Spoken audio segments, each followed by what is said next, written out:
Okay, well now let's scoot on to Heartbreak Hotel. Yes. I loved the video. I was so jelly. First of all, loved the, that turquoise coat or whatever. Yes, the leather. And I was then a you big girl. guys- I had to dress that body. You was big. You was big then. Yes. But that's you, Faith Evans, Whitney Houston. Yeah, my sister. Who did you meet first, Faith or Whitney? Faith and I met as teenagers in a church, both singing on a program together the very first time. The very first time. I didn't meet her again until fast forward years later when she was signed to Bad Boy and I was over there writing. Because you both had writing credits. Yes. Before you even became an artist. Yes. Correct? Yes. And you still get money from all that writing, don't you, I Kelly? do. It's a blessing. Ka-ching. Okay, so now, then when did you meet Whitney? Met Whitney because Whitney was riding down, this is the story she told me, riding down Jersey Turnpike 95, headed into the city, and my song came on the radio. This is when they were playing the song, and there were no photos of me, just my logo with the KP and the glasses. Yeah, they would do that. And they wouldn't say my name either. Mm-hmm. So she said she's riding down the Jersey Turnpike and she hears, doo-doo, doo-doo. She was a friend of mine. She said, girl, I almost crashed into the median. Yeah. She said, and I stopped. She said, I pulled the car over and I stopped and I listened. And I said, that girl that's the Lord. That's the Lord. So she made, for her, it was a phone call. And that's how she found me.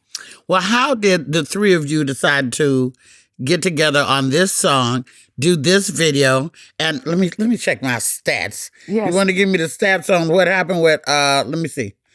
Number 2 on the Billboard. Mm-hmm.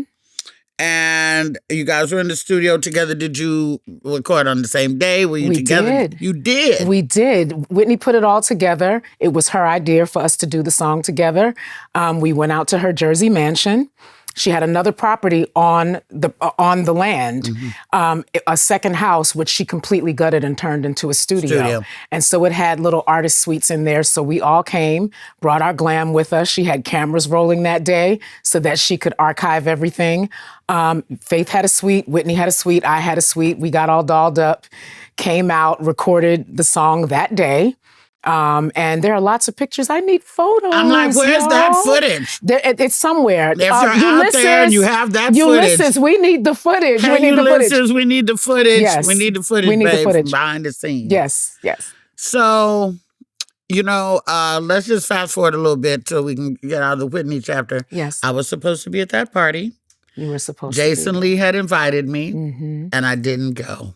I wish you would have been And there. I wished I had went, of course. Mm-hmm. We all remember the iconic moment when Whitney came on stage and was singing, "Yes, Jesus loves me." Mm-hmm.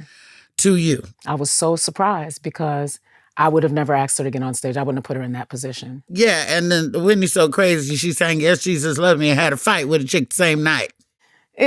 So I'm going to speak on that because I was really angry about how that went down. Let's go. That was my idea. We had this party and I wanted to celebrate music because R&B was really suffering at the time.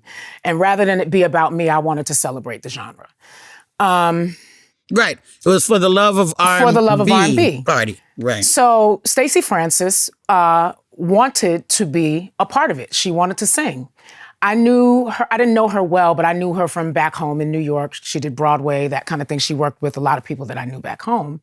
And I'm like, yeah, sure, pick a song to pay homage to an R&B artist. So she was there. I had worked with her, I rehearsed her with my band.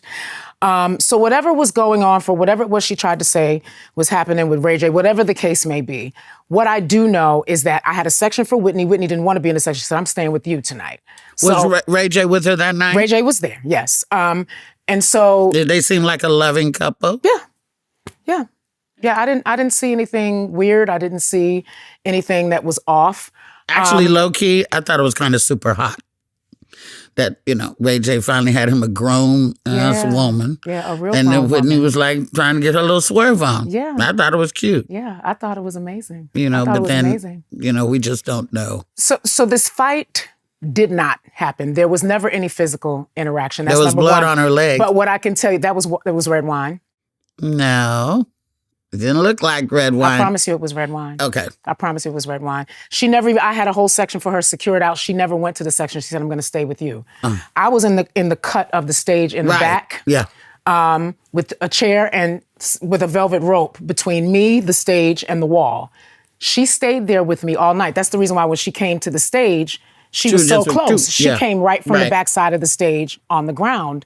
What I do know is that there were a lot of people when they realized she was there who were trying to get to her, including some of the other performers. Wasn't Bobby Chris there as well? Bobby Christina was there. She stayed behind the little velvet rope in the corner with me and with Whitney. And so Ray J was there, but not. He kind of worked the room a little bit. Of course. And he was back and, he's been Ray J. Yeah.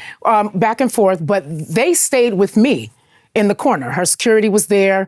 I don't remember, was Ulysses there? Pat was there. I had my security. My ex-husband at the time, he was there. I had my team of people there with me.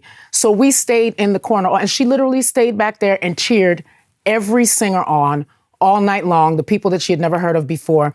And there was a lot of trying to come over to get to her, her. And even as far as, I wish Stacey would have told the truth.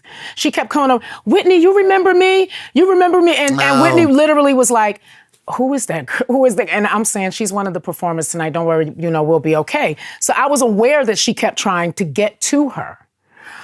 So it didn't go down the way, and I was really, really appalled that even in the wake of her dying, that in the need to have a moment and try to make it about you and to get, I guess, another 3 minutes of fame after you got kicked off the X Factor or whatever. So, right, X Factor singer. So for the record, this statement goes on the record, that was not blood on Whitney's leg. It wasn't blood. That was red wine. So what happened was when things started, first of all, let's just say Whitney, y'all know Whitney is a Jersey girl. Y'all can say what you want to say about her. She kept it all the way real. She was very, very poised. But if you took her there, she went, and you didn't need an invitation. Right. If you tried to take her there, she would gladly show up. That's right. So there were glasses of wine. There was a broken wine glass because stuff started getting with it. Because Whitney's like, you know what? She's been trying to get at me all night long. Like, what's really going on? So Pat was like, we can't do this. We're going to leave. But before I knew it, like, wine is flying, that kind of thing. There was a broken wine glass. It was red wine. It was not blood. What are your feelings about Pat Houston? I have always had good interactions with Pat. So I know that I've heard people say, again, I don't know if it's me or if it's how people regarded me or perhaps because I only came around when it was time to work and I didn't do a whole lot of socializing, especially back then when my kids were younger. All of my interactions with Pat, a lot of the times it's just when Whitney was around, especially back then. So she was never right in our mix. She was around, but if you and I are somewhere and we're eating and we're drinking and we're having a good time and we're talking, if somebody from your team is there, they're not right there with us. They're around. Sissy's getting pretty old. Yes. And slow. Yes. And so Pat is running everything now, is she not? Yeah, she, I think, pretty much always has been. Yeah. She has been. From the latter years, from Whitney to after she died, she was made, I guess, like conservator, or she along with whoever is appointed by the court. Well, that's her brother's wife, right? Yes, that's Gary's wife. Mm-hmm. Yes. Okay, moving on. We're just going to let that ride right there. We'll put a pin there. Okay, so you're going to put a pin in that one. Okay.